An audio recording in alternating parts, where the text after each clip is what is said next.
Olá, tudo bem? O caso do jogador Daniel Alves tem tido muita repercussão, imagino que no mundo inteiro, porque era um jogador famoso. Esse caso leva a pensar sobre a liberdade. O Daniel, ele é um cidadão livre, porém a liberdade, ela tem um limite, porque existem as leis, existem as regras. E quando a pessoa ele transgride essas leis, transgride essas regras, ele será punido por elas. Então, para que a pessoa seja livre, é necessário que haja obediência, que ele obedeça às regras, porque se não houvesse regras, se não houvesse as leis no mundo, esse mundo seria um caos. As regras, elas são necessárias. É igual a questão da liberdade de expressão. A pessoa tem liberdade, porém essa liberdade tem um limite.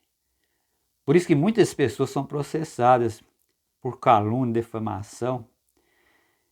Então essas leis existem para proteger o cidadão. Enquanto eles estiverem de acordo com essas leis, são protegidos.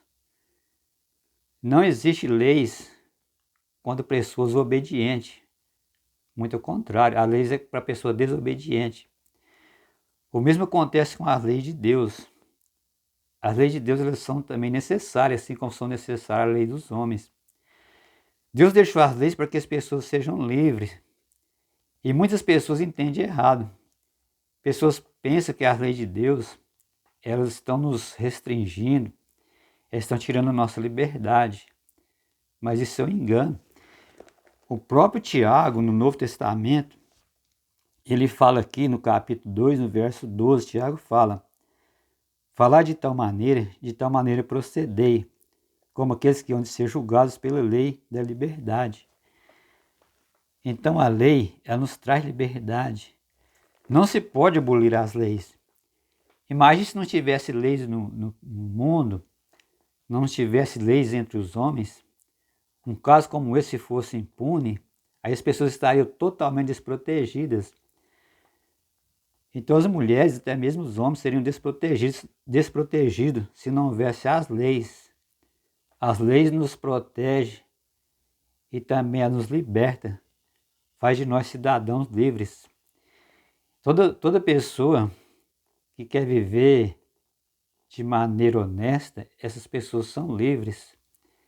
Elas não têm problema de sentimento de culpa. Imagina o que está passando na cabeça desse jogador neste momento, depois de tudo que aconteceu. Isso aconteceu porque ele transgrediu as regras que protegem o cidadão. Então essa moça que teve esse caso, ela é protegida por essas leis. Por isso que o atleta ele está sendo condenado. Então essa história nos leva a essa reflexão de que obedecer às leis são necessárias. Obedecer às leis de Deus são muito importantes. Obedecer à lei dos homens, para que possamos ser pessoas livres, para que haja uma sociedade livre, uma sociedade decente que possa viver em paz.